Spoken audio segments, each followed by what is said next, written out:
Hey,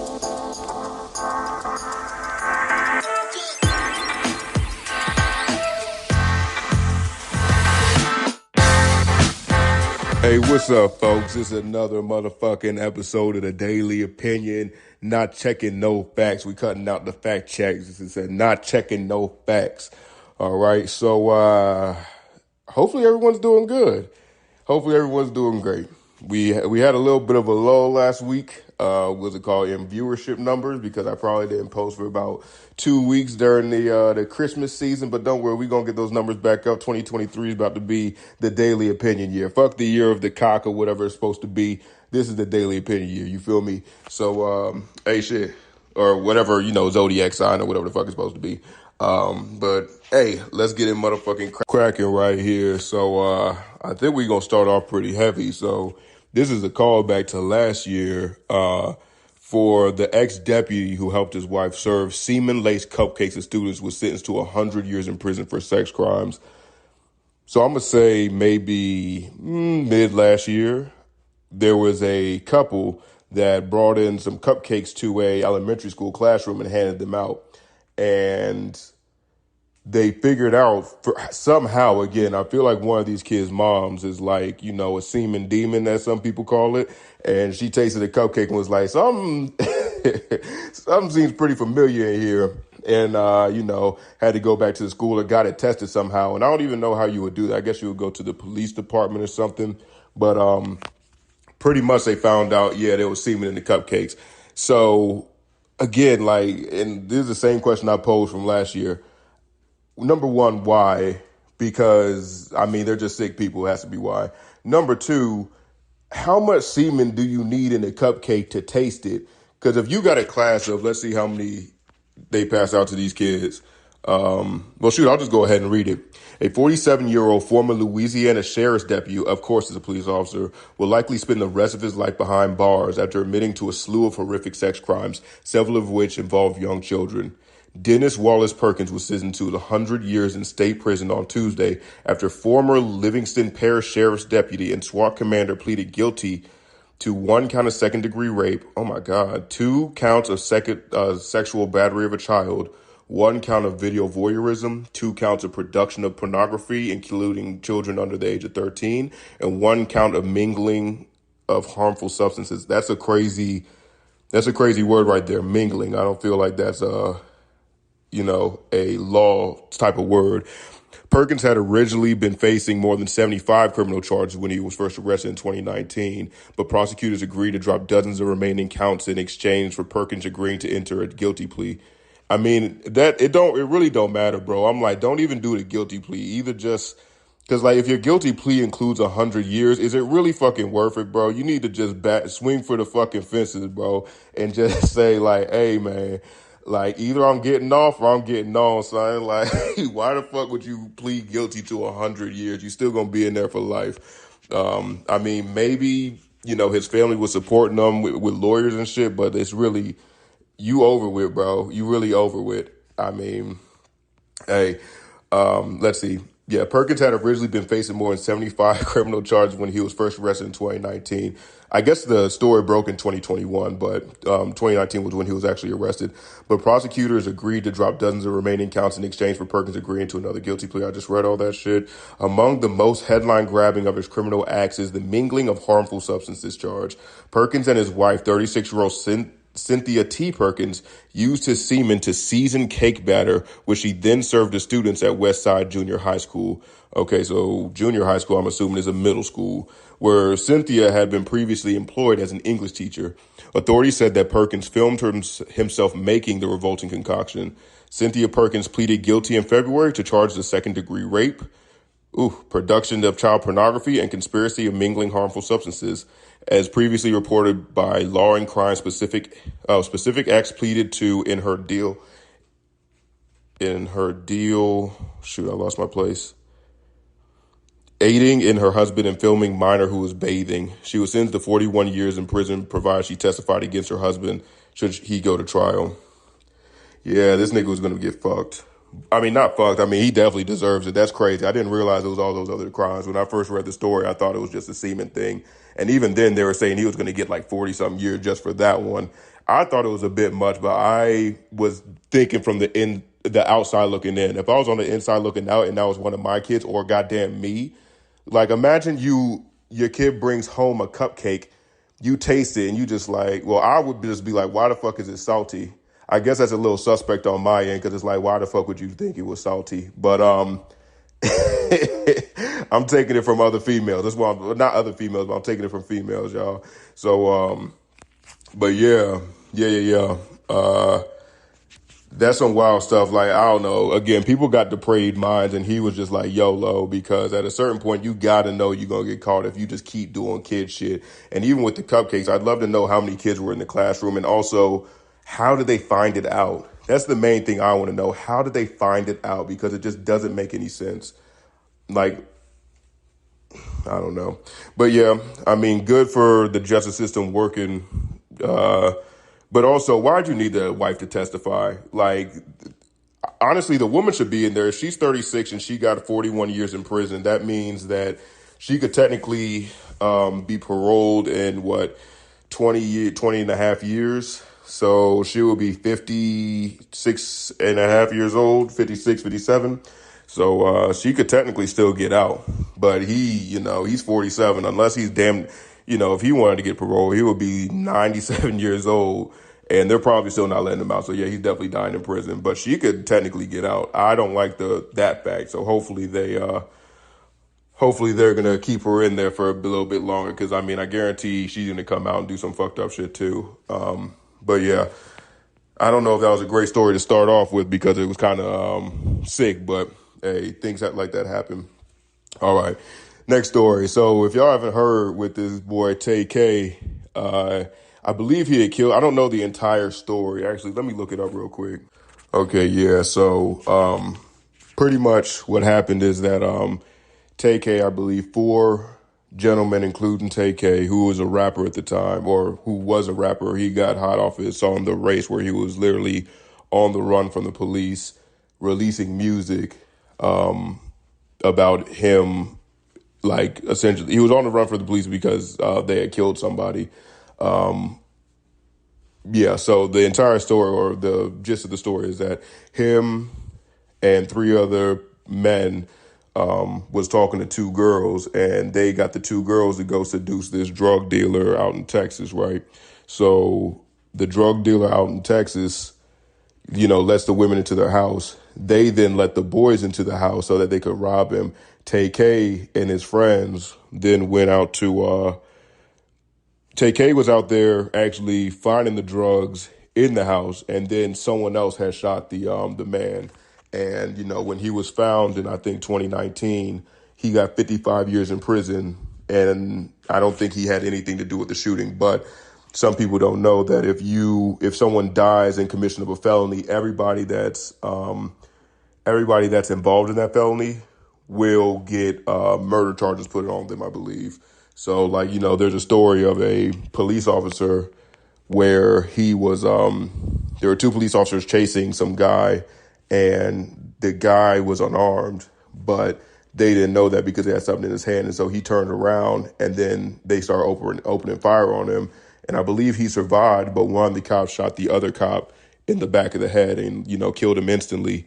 But even though that man was only doing a misdemeanor, which I'm like, why are you shooting on somebody? I mean, I guess they thought he had a gun, which is what every cop. At a certain point, it's like, okay, we need to do some gun training and what the fuck a gun looks like. Because these niggas, like, every single time, oh yeah, I thought it was a gun. I was in fear for my life. It's like, okay, bro, you can only say that shit so many times before it's like, all right, it seems like y'all just using this as a get out of jail free card because you about to get done up. Yeah, so he's in prison, and, sometimes you can get cell phones and shit in prison. So apparently, I don't know if he had a cell phone or if he had someone else, text us out. But it says, Tay K speaks out about getting sentenced to 55 years in prison. He'll be eligible for parole in 27.5 years, which is January 23rd, 2047. So, if you are sentenced to a certain, amount of time in prison, half of that time you can get paroled for. So like, say you get 5 years in prison, you can get paroled in 2.5. And I believe you're on probation for the remainder of your parole, but you'll be outside. So you'll be able to go to work, go to home, but you can't like drink, smoke, and do stuff like that. So they say this is what he says in his I don't know if I think there's a tweet. I bet if I was a little white kid, they wouldn't have gave me no 55 years for a crime. I was alleged to play the most insignificant role in which okay, that's just a fuck up. Insignificant role in when I was 16. They would rightfully argue that my mind wasn't fully developed and gave me rehabilitation in a second, and then in quotations, first chance at adulthood. One of my confidants was a white girl who was just 16 like me. They didn't certify her as an adult, but they certified me and Philip, I guess. I don't know what that, they have it as, they have it like, blanked out as adults. Philip got 30, I got 55. She ended up getting 10 years of probation without no deal. That girl at home right now. And, people in the comments are pretty much like, yeah, you're a black man. They're going to try to fuck you over.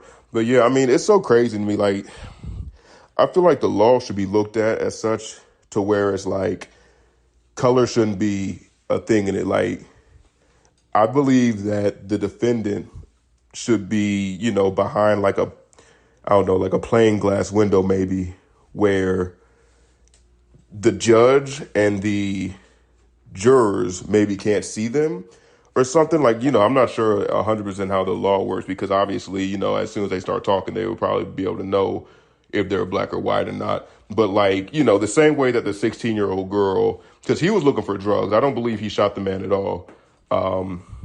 So she letting them in, like she's also in the commission of a felony. It doesn't make any sense why he got 55, someone got 30, she got 10. I mean, maybe it's because, I don't know, he ran from the police.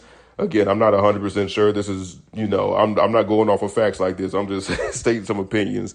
But yeah, it's just very interesting how this shit works out with the law and everything. Like, one person will do the same crime that another person did and get a totally different sentence. And it's like, I just can't see the same. And, I have a friend that's a lawyer, and he's like, well, technically, even if they're the same thing, it's not the same circuit. I'm like, that's some bullshit, bro.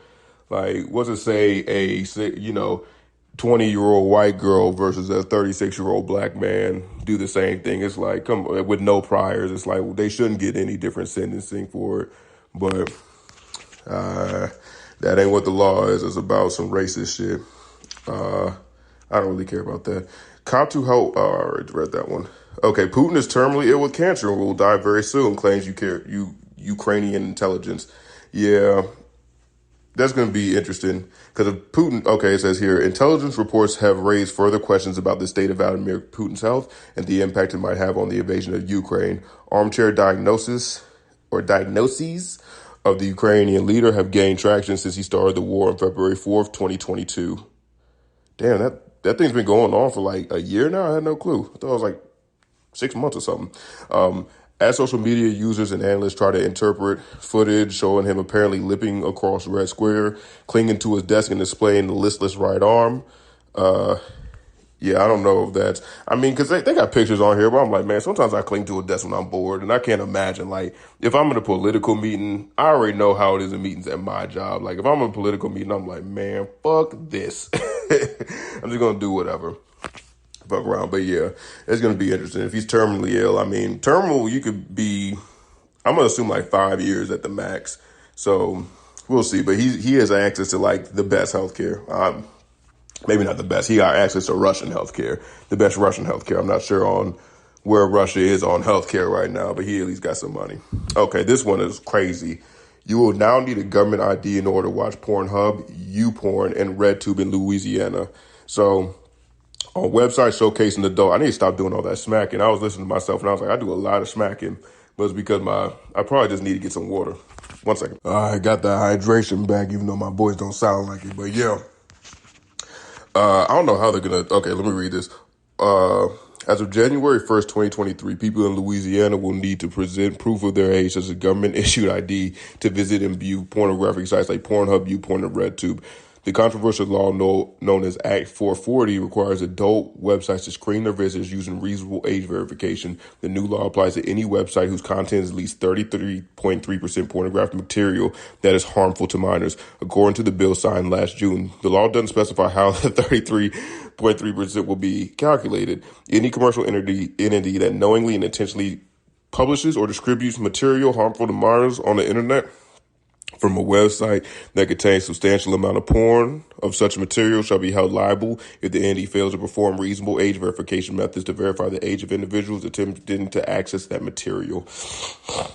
That might work, but still, they got Twitter, and that's 33.3%. You're still gonna be able to find porn. Reddit, yeah, those are only two that I really know that aren't like verified porn sites. But yeah, I mean, and also there's just going to be sites that have a bunch of nonsense on it, and then like they're going to have a page for just straight porn. So it's going to be interesting how they enforce that. And also, you could just use like your dad's ID, like when he's sleeping, just use his ID and just be like, okay, boom, there we go, we in here. Then just use your own email address. Like there's plenty of ways to get around it, but I don't really know why they're doing this. I guess it fucks up your head or something.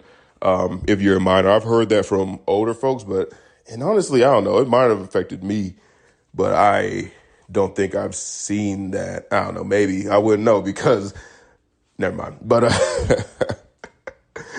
but yeah, I mean, I guess it's going to try to stop them, make it a little bit more reasonable whenever you first have sex and you're not trying to throw her legs behind her head and, have her gasping for air and everything, deep throating and shit. It's just going to be like, okay, easy. And also it's going to make it harder because a lot of old folks will say like, back in my day, I had to go to the fucking store, what's it called? I had to go to the back of my grandpa's closet and look at his magazines or whatever and try to beat off quickly. It's like, okay, that seems not fun, but hey, it is what it is. What's other ways? I don't know. But, yeah, but there's going to be other websites that's going to be less than 3.3% porn. And I don't think there's really going to be any stopping this. I mean, it's the internet. You can access anything. And I guarantee, like, kids are smart now, so they can probably access the dark web and everything like that. And they got plenty of porn from what I've heard. So it's going to be crazy how they try to do that. But hey, I guarantee other states are going to try to implement it too, depending on how Louisiana fares with it. But I don't think it's going to work out too well. The internet's way too easy to get around, and especially with like kids that are 18 years old now, they've been living with the internet, so they know how to navigate it well enough that they can still get to where they want to get to, regardless of what the fuck safeguards you put up. But hey, that's just my opinion. Again, I ain't no motherfucking computer guy, so maybe they can do a lot of extra shit to make sure that it is secure. But whatever, moving on. Let's see, we got breaking news. Lil Key died of natural causes stemming from, I don't know what this word is, eosinophilia. Eosinophilia? I don't know. They say YSL rapper, yeah, and Lil Key was a rapper. I haven't listened to any of his music. I've heard his name before, but I think he's more of like, he's a part of a younger group of people than I am. Not a part of, but he appeals to a young group of people. Kind of like Travis Scott. Like his music never hit me, but he's like a huge star. Maybe I'm just bad at music. I don't know. Bad at listening to music and shit. But as we report, the 24-year-old died May 2022. Died May 2022. Why am I just getting this now? And on Tuesday, Los Angeles County Medical Examiner revealed his death was linked to, okay. So I guess he's been dead for a minute. I had no clue. That's too bad. Sorry, Lil Key, but yeah. And estenophonia, it says, where did it say? Okay, here. Rappers told TMZ Hip Hop at the time he had been complaining of excruciating stomach pain days before his death and was recently sober from drugs and alcohol. People first reported it in Emmy's findings. Key's passing happened just as Young Thug Gunna and several YSL members were arrested on various RICO charges, and since his death, Lil Key's here we go. Was linked to eosinophilia, a condition defined to be caused by a parasitic infection, an allergic reaction, or cancer. So yeah, I mean, that seems like a pretty big, they don't know what the fuck he died of. I'm like, don't even tell me it's eosinophobia or whatever unless you know exactly what it is, because that just seemed like you just through you were just like, he died from something, but yeah, R.I.P. to Lil Keed, terrible. But anytime anyone dies, like, it's usually terrible, especially if someone, I don't know, I'm assuming since he's a rapper, he probably came out like maybe families that weren't, the most well off and everything. So he could have been like the anchor financially for the family. And that's, never any good whenever you lose like someone that's important to the family dynamic. So yeah, hopefully, everything works out. I mean, I'm dumb late with this shit. Haven't been made. So this podcast wasn't even invented in May 2022 or made in May 2022. But, yeah. I'm sorry for him. Let's see. So yeah, with the whole Andrew Tate stuff going on, he was arrested last week in Romania. And actually things have came out recently saying like, at early next year, which is, 2023, what's his name? Andrew Tate will be arrested. Doesn't matter what charge they are. He will be arrested in the early part of next year. And that's why he said, I will not kill. And he even said, like, in the live, his interviews are coming for me. I will not kill myself in prison. Stuff like that. So I'm like, okay. And the governments are seedy. I'm not going to doubt that they were gunning for his ass and he just peeped it. Like, okay, this fucking person's outside my house every day. He got that big ass. What's that thing called? Like the shit that you can hear shit from super far away, just sitting in the, and he's like, nigga, I can see you. I can see you out the motherfucking van. Let's see. But either way, his 2.9 Bugatti and 10 other luxury cars seized from Andrew Tate after sex abuse charges. So yeah, I believe that's the thing, because a woman came out and even said like, he didn't abuse me. We just do kinky shit. So I'm not sure how that's gonna fly with, everything, but we'll see. It says, sports cars taken from, the stable of seized cars also include 2 Ferraris, a Porsche, a Rolls-Royce Wraith, an Aston Martin Vanquish S Ultimate. Romanian outlet Spy News and Gandalf reported Tuesday. Gandalf, that sounds like a motherfucking wizard from Lord of the Rings. The seizure happened after the Tate brothers and 2 Romanian women were arrested on December 29th for allegedly keeping 6 women as virtual prisoners and forcing them to have sex on camera for subscribers of Tate's Hustler University. Andrew, 36, a former world kickboxing champ, I did not know that, and Big Brother contestant, flaunts his lavish lifestyle and misogynistic beliefs all over pornography, blah, blah. We already know about that shit. Blah, blah. Nagal is reported to be Andrew's girlfriend, and Radu is a former, whatever the fuck. So yeah, I guess, I don't really care about Andrew Tate. I'm like, yeah, he just be saying crazy shit. But sometimes if you listen, I'm like, okay, this nigga is kind of speaking some actual facts, but he does it in a weird way to where it seems like, it's just misogynistic. But if you listen to just the, like the point of it all, usually it's a pretty solid point. Again, I'm not, out here for this nigga or nothing like that, but sometimes it just be funny as fuck misogynistic stuff, like, putting, maybe let me not say nothing, because then people be like, I'm not going to listen to this podcast. He likes this weird shit, but whatever. Let's see. Shit. I lost it, folks. Oh, man. Yeah, and also, where's the NBA or NFL player that passed away? I didn't catch his name. But yeah, pretty much the NFL player that got hit 2 days ago on Wednesday or Tuesday, I believe, of this week, that he died twice, but he's in critical condition right now. Pretty much, it seemed like he just got hit directly in his chest, and he had I don't know what it was, like a heart embolism or something. I just made that up. I have no clue what it was, but he got up from it and then immediately just passed out. And they stopped the game and, took him off the field. And it was weird because they stopped the entire game. Like, the game just didn't go on after that. I was like, because usually when you cart somebody off, they're just like, okay, well, he's done for. Like, we're going to continue on. It must have been like that serious on the it must have been that serious on the field that they were like, okay, we need to chill out. Or maybe, I don't know.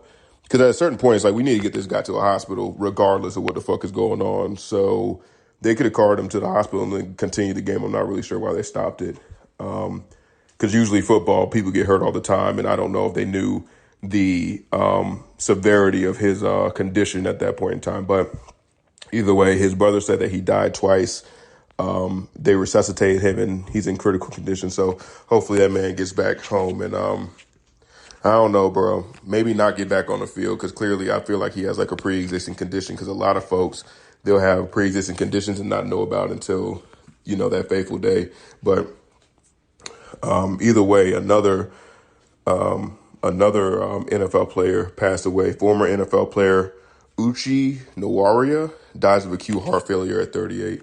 I don't know this man. It seems like he played for the Jaguars. Former offensive lineman Uchi Nwaria was found dead Friday. It's believed he died from an enlarged heart with acute heart failure. He was 38. The former Purdue and Jacksonville Jaguars player was at his wife's home in Lafayette, Indiana, when he collapsed in the bedroom. Police and paramedics were called to the house, but unfortunately he could not be saved. The blah, blah, blah county office of the coroner told TMZ that the former player's official cause of death had not been determined. However, an initial preliminary report showed that signs of an enlarged heart and acute heart failure. Yeah. And that's the thing. I feel like he was out of I don't think people play other than Tom Brady. They don't play at like 38 years old. Let's see. Yeah. So, I mean, again, that's sad. RIP to him and hopefully his family's doing well. But yeah, I do wonder because, there are pictures of DK Metcalf as a senior in high school and then as a sophomore in college. And he had to have gained like 60 pounds of muscle because DK Metcalf obviously is a fucking beast. But I'm like, maybe college football is just that intense that you can grow that quickly. But that's just such a crazy amount of muscle to gain all at once. And the thing is, his dad was known to take steroids, I believe. So I'm like, I don't know if the NFL or like college people are really dosing like that during like maybe the off season, pumping up, getting all that muscle and then getting out there. Because like, I don't know, I really do believe that college coaches don't give a fuck about their players. They're just like, I need you to play well for the years that we have you, and then continue to play well until we need to trade you. And then after that, if you start to climb, we're just going to replace you because we're going to run you ragged, because there's plenty of football players that I've listened to that will say like, yeah, after the game, it just, hurts for the next 3 days. Your entire body just hurts. And I believe they had to play like 12 games out of the season, not including like playoff games and everything. So it's just a hard sport on your body. So, and you always have to try to keep up to make sure your spot doesn't get taken. So, yeah, I mean, that's going to really incentivize you to try to be the best that you can be, and being the best that you can be means that you have to take maybe some form of steroids in order to be able to keep up with everybody. Maybe you're getting a little bit slow off the line. You're like, hey, I'm going to lose my spot and I'm going to get kicked off the team. That shit can't happen. I need this money. And that's going to drive you to steroids. And, steroids that can give you an enlarged heart, that can, give you, what's that, plumbus or whatever. I think that's a different Rick and Morty, but that enlarged belly because your organs, when you take steroids, your organs keep growing. I mean, and there's different types of steroids. There's different, uses for steroids, and there's different cycles you can go on. So I'm not super into that world like that. I think more plays, more dates would be a better source. But yeah, I'd like to know how many of these players are really dosing and kind of decreasing their lifespan because of it, because they need that check for their family or they need that check for themselves. So yeah, I mean, I think this is a shout out to everybody to just like, stay healthy, but don't try to be like ridiculous with it. Because I feel like at a certain point you might be, killing your health if that's the case. Whether it be you're being too healthy and like you're lacking in mental health because all you're eating is fucking, lettuce and bunny food all day and lean chicken. And you're like, I'm not enjoying life because I can't eat like whenever my friends go out and shit like that. Because I've heard of people like that where they're just like, I like to go out and eat with my friends, but if I go out, I got to bring my own food. And some places don't allow you to do that because I'm trying to, either bulk or I'm trying to cut. I don't want to have any extra calories go in. And I already know that if I eat out or, you just can't eat out anymore because you want to stay on top. It's like at a certain point, you do need a cheat meal. You need to enjoy yourself a little bit. And I know one of my joys in life is eating, definitely. I eat well, I'm going to say 5 days out the week. But then on the weekend is usually that Friday and Saturday. I shouldn't be doing Saturday, but that Friday I'm going in on it. So yeah, just remember y'all, like try to stay happy, stay as healthy as you can. And other than that, just be the best that you can every day. That's the only thing I can think of. Just be the best that you can. That's what I'm trying to do for all of 2023. Just be the best, because that doesn't mean you're going to be better than everybody, but you can look back and say, like, I did all that I could with the time that I had. You know, you don't want to be on your deathbed looking out and saying, like, man, I really wish I could have did more with my life other than just sitting down and eating chips and not hugging my children and not be out there living life and doing what I wanted to do. I just focused on whether it be work, whether it be stressing, whether it be you're depressed. Like, you know, obviously depression, that's not something you can just get over overnight. But I think if you work at it every day, you can hopefully you can at least get out of it, enjoy life a little bit more. So yeah, everyone, just follow the golden rule, do on the other review, don't be a fucking dickhead, because people will kill you, and love the people around you that you care for. Other than that, y'all, love you. Take it easy. Talk to you next week. Peace.